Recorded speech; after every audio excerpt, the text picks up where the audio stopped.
Assalamualaikum warahmatullahi wabarakatuh dan salam sejahtera.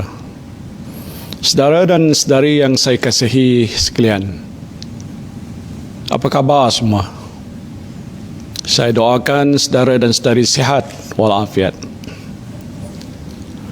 Susulan kenyataan yang baru saja dikeluarkan oleh Istana Negara berhubung proklamasi darurat yang berkuat kuasa di negara ini, saya berdiri di hadapan saudara dan saudari sekalian pada pagi ini untuk membuat beberapa penjelasan. Semalam saya telah diterima menghadap oleh Kebawah Duli Yang Maha Mulia Seri Paduka Baginda Yang di-Pertuan Agong untuk mempersembahkan nasihat Jemaah Menteri agar Seri Paduka Baginda mengeluarkan proklamasi darurat menurut perkara 150 dalam kurungan 1 Perlembagaan Persekutuan untuk mengisytiharkan darurat bagi seluruh persekutuan berkuat kuasa mulai 11 Januari 2021 hingga 1 Ogos 2021 untuk ampun perkenan Seri Paduka Baginda.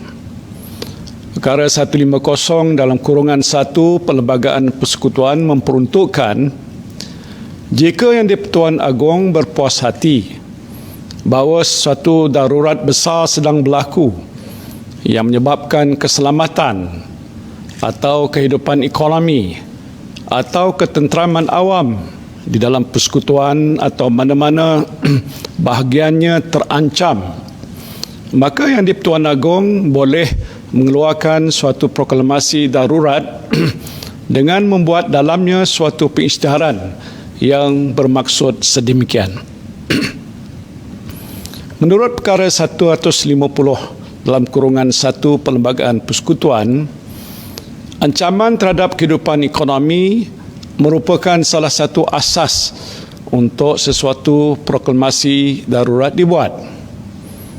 Dalam kes Stephen Kalong Ningkan lawan Kerajaan Malaysia, Majlis Privy menyatakan dalam penghakimannya bahawa, dan saya petik, an emergency to be within that article, is Article 150 within kurungan 1 of the Federal Constitution, must be not only grave but such as to threaten the security or the economic life of the Federation or any part of it. The natural meaning of the word itself is capable of covering a very wide range of situations and occurrences, including such diverse events as was famines, earthquakes, floods, epidemics, and the collapse of the civil government. Dalam hal ini, memandangkan dunia pada masa ini sedang berhadapan dengan ancaman pandemik COVID-19 yang telah secara langsung menjadi ancaman besar terhadap kehidupan ekonomi rakyat di negara ini, suatu pengisytiharan darurat boleh dibuat oleh Kebawah Duli Yang Maha Mulia Seri Paduka Baginda Yang di-Pertuan Agong berhubung dengan perkara ini.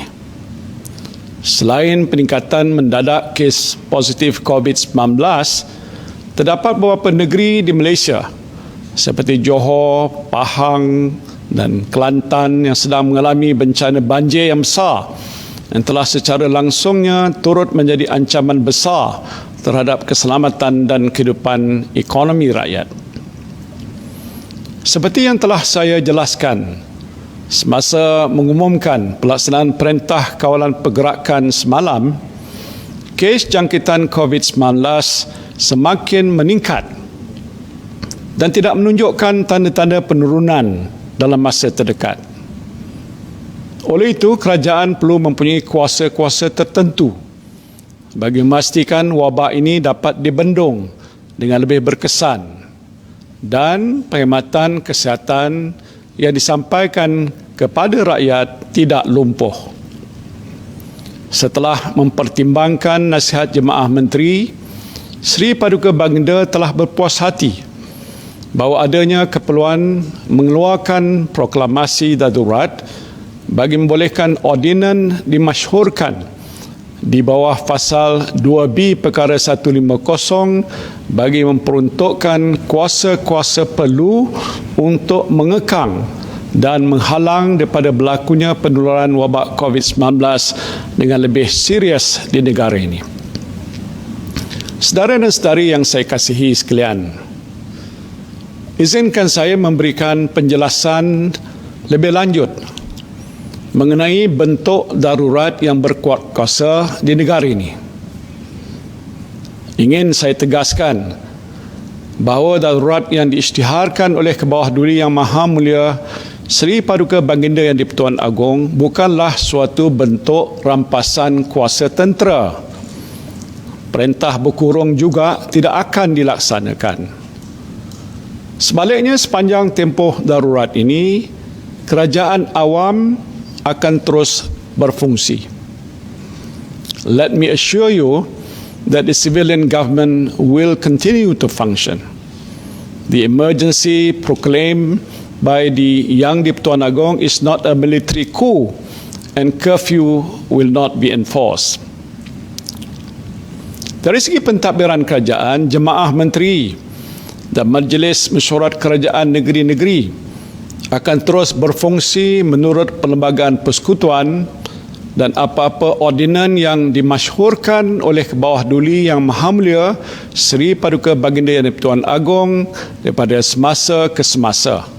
Saya memberi jaminan bahawa jentera pentadbiran dan perkhidmatan awam Kerajaan Persekutuan dan kerajaan-kerajaan negeri tidak akan terganggu dengan pengisytiharan darurat ini. Sepanjang tempoh darurat ini, jika Seri Paduka Baginda berpuas hati bahawa ada hal-hal keadaan tertentu yang menyebabkan perlu baginya mengambil tindakan serta-merta, maka Seri Paduka Baginda boleh memasyhurkan apa-apa ordinan yang perlu mengikut hal keadaan semasa. Dalam konteks ini, beberapa ordinan darurat boleh dimasyhurkan oleh Kebawah-Duli Yang Maha Mulia Seri Paduka Baginda Yang di-Pertuan Agong bagi tujuan membendung wabak COVID-19 yang merangkumi hal-hal berkaitan penggunaan aset hospital swasta, mengambil milikan sementara tanah, bangunan atau harta alih hospital swasta, atau membuat permintaan untuk penggunaan sumber hospital swasta bagi tujuan merawat pesakit COVID-19. Sehubungan itu, kerajaan juga boleh mendapatkan penglibatan yang lebih inklusif daripada pihak swasta, termasuk kemudahan penjagaan kesihatan swasta bagi membantu meringankan beban yang ditanggung oleh agensi kerajaan, terutamanya hospital awam. Menerusi ordinan ini, bantuan yang boleh diperolehi daripada pihak swasta meliputi sumber manusia, kepakaran, fasiliti, aset, makmal ujian dan utiliti. Di samping itu, kuasa-kuasa perlu di bawah ordinan ini juga akan digunakan untuk memudahkan urusan dan mengatasi apa-apa peraturan yang menyukarkan penyampaian perkhidmatan kesihatan awam secara pantas, cekap dan berkesan dalam pandemik ini.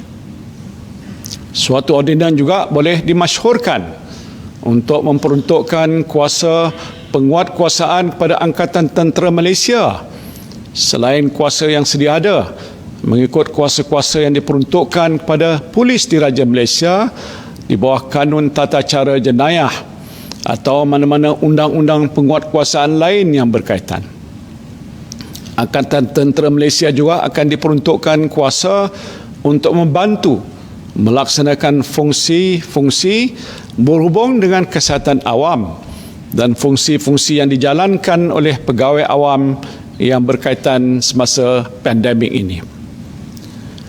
Selaras dengan proklamasi darurat ini, aspek kawalan sempadan negara juga akan diperketatkan dengan memberikan kuasa kepada anggota tentera selain polis dan immigration untuk menangkap parti dan sesiapa saja yang menceroboh sempadan negara.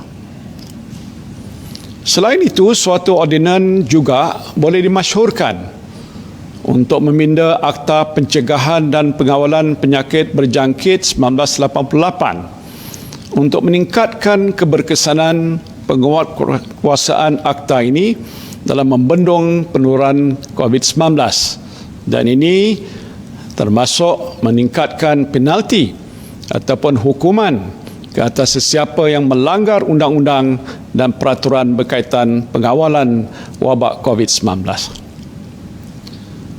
Ordinan-ordinan yang bertujuan untuk memerangi sabotaj ekonomi, monopoli dan kenaikan harga barang secara keterlaluan dalam masa pandemik juga boleh dimasyhurkan oleh Sri Paduka Baginda. Tindakan penguatkuasaan yang lebih tegas dan hukuman yang lebih berat boleh dikenakan untuk tujuan ini. Semua ordinan yang dimasyhurkan oleh Kebawah Duli Yang Maha Mulia Sri Paduka Baginda Yang di-Pertuan Agong akan diwartakan dan boleh diketahui oleh rakyat. Saudara dan saudari yang saya kasihi sekalian, dalam tempoh darurat ini juga, kuasa-kuasa eksekutif persekutuan akan meliputi apa-apa perkara dalam kuasa perundangan negeri, kecuali bagi apa-apa perkara hukum syarak ataupun adat Melayu atau mengenai apa-apa perkara undang-undang atau adat anak negeri di Sabah ataupun Sarawak, agama, kewarganegaraan dan bahasa selaras dengan Fasal 6A Perkara 150 Perlembagaan Persekutuan. Selain itu, Parlimen dan Dewan Undangan Negeri tidak akan bersidang sehingga suatu masa yang ditetapkan oleh Yang di-Pertuan Agong. Sepanjang tempoh darurat berkuat kuasa, pilihan raya umum, pilihan raya negeri dan pilihan raya kecil tidak akan diadakan. Dalam keadaan biasa, pilihan raya kecil mesti diadakan dalam tempoh 60 hari selepas kerusi diisytiharkan kosong. Pilihan raya negeri juga mesti diadakan dalam tempoh 60 hari selepas Dewan Undangan Negeri dibubarkan.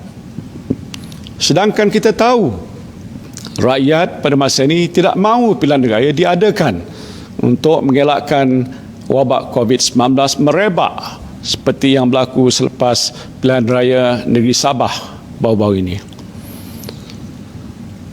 Dan untuk menjamin pelaksanaan tempoh darurat dibuat secara adil dan telus, sebuah jawatan kuasa khas bebas akan ditubuhkan di bawah suatu ordinan untuk menasihati Sri Paduka Baginda sama ada darurat besar ini masih berlaku dalam persekutuan bagi meneruskan tempoh kuatkuasa proklamasi darurat atau menamatkan proklamasi lebih awal daripada tarikh yang ditetapkan.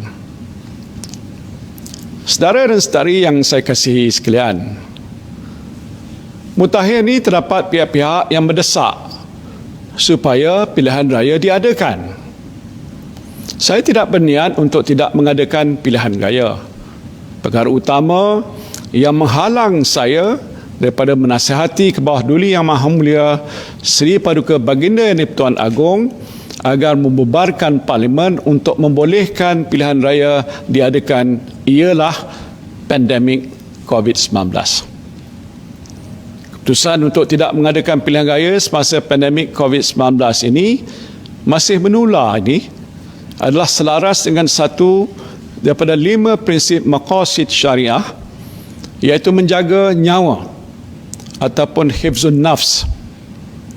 Dan dalam konteks ini adalah menjadi kewajipan saya sebagai ketua kerajaan untuk menjaga nyawa rakyat dengan melindungi saudara dan saudari sekalian daripada jangkitan COVID-19 ini.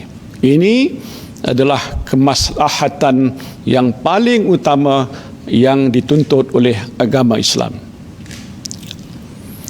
Justru saya memberikan komitmen yang tegas bahawa pilihan raya umum akan diadakan sebaik sahaja jawatan kuasa khas bebas yang akan ditubuhkan memperakukan bahawa wabak COVID-19 telah reda atau pulih sepenuhnya dan pilihan raya adalah selamat untuk diadakan.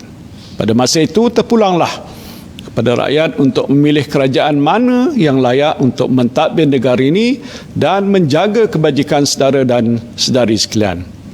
Inilah komitmen dan aku janji saya yang akan saya tunaikan insya-Allah. Bagi saya, dalam keadaan negara dan rakyat yang sedang menghadapi satu mudarat besar ini, adalah amat penting semua ahli politik mengenepikan perbezaan masing-masing dan bersolidariti bersama rakyat.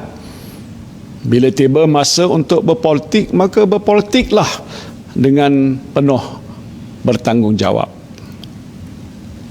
Saya juga memberikan jaminan bahawa sepanjang tempoh darurat ini, Badan Kehakiman akan terus berfungsi untuk menegakkan hukum dan keadilan. Kerajaan Perikatan Nasional akan terus mempertahankan kebebasan Badan Kehakiman dan tidak akan sekali-kali mencampuri urusan mahkamah. The judiciary will continue to be the beacon of justice in our country, and I will never interfere in the business of the court. Aktiviti-aktiviti ekonomi juga akan terus berfungsi tertakluk pada SOP dan perintah kawalan pergerakan yang berkuat kuasa. Kerajaan akan memastikan aktiviti ekonomi tidak terhenti agar rakyat mampu untuk terus bekerja dan perniagaan, perdagangan di industri dapat terus beroperasi seperti biasa. Kerajaan juga komited untuk memastikan amalan-amalan governance terbaik terus diamalkan sepanjang tempoh pelaksanaan darurat ini. Organisasi kawal selia negara yang diiktiraf di peringkat antarabangsa iaitu Bank Negara Malaysia, Suruhanjaya Security serta Bursa Malaysia akan terus memainkan peranan mereka sebagai pemangkin, pengawal selia dan pemudah cara syarikat dan pasaran. Now, to all the stakeholders keenly monitoring what is happening in Malaysia, I emphasize that Malaysia is open for business. In facing these challenging times, this period of emergency will give us much needed calm and stability, as well as enable us to focus on economic recovery and regeneration. We remain committed to good governance in these times, and we have a robust and dynamic regulatory ecosystem.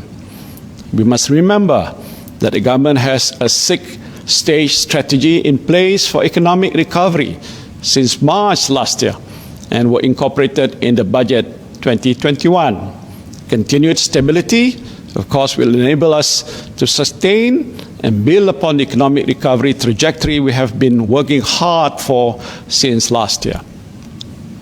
Saudara dan saudari yang saya kasihi sekalian, saya merayu saudara dan saudari sekalian supaya kekal tenang dan memberikan kepercayaan serta sokongan sepenuhnya kepada kerajaan untuk membendung penularan COVID-19 ini dengan lebih berkesan sepanjang tempoh darurat dilaksanakan. Saya juga menyeru kepada semua ahli politik, pemimpin masyarakat sivil, pertubuhan bukan kerajaan, badan-badan agama, belia, mahasiswa dan setiap lapisan masyarakat supaya bersatu dan berganding bahu dalam menghadapi situasi yang amat sukar ini. Yang penting matlamat kita hanyalah satu, iaitu kita mesti menang dalam memerangi COVID-19. Marilah kita mengamalkan disiplin kendiri dengan lebih ketat sepanjang tempoh PKP dan darurat yang berkuat kuasa ini. Mudah-mudahan kita akan dapat melandaikan lekuk jangkitan COVID-19 dengan segera dan seterusnya mengurangkan tekanan ke atas sistem kesihatan negara kita yang sedang terbeban dengan peningkatan kes-kes positif COVID-19 saban hari. Saya memberikan amaran keras sesiapa yang cuba mengganggu gugat usaha kerajaan untuk mengurus pandemik COVID-19 dan ekonomi negara akan diambil tindakan tegas demi kesejahteraan rakyat dan keselamatan negara. Saya juga berharap agar para alim ulama dan pemimpin agama dapat mendoakan kesejahteraan negara kita dan mudah-mudahan kita semua dilindungi daripada sebarang bala bencana. Saya bagi pihak kerajaan sekali lagi menjunjung setinggi-tinggi kasih di atas keprihatinan dan kebijaksanaan ke bawah Duli Yang Maha Mulia Seri Paduka Baginda Yang di-Pertuan Agong dalam memperkenankan pengisytiharan darurat di bawah perkara 150 Perlembagaan Persekutuan bagi menangani pandemik COVID-19 dengan lebih berkesan. Saya berdoa semoga ke bawah Duli Yang Maha Mulia Seri Paduka Baginda Yang di-Pertuan Agong, Raja Permaisuri Agong, putra dan puteri tuanku, seluruh kerabat Duli tuanku dan sekalian rakyat jelata terus dilindungi oleh Allah Subhanahu wa taala. Mudah-mudahan wabak COVID-19 ini yang sedang pun melanda negara kita segera berakhir. Amin. Amin ya rabbal alamin. Terima kasih. Wabillahi taufiq wal hidayah. Wassalamualaikum warahmatullahi wabarakatuh.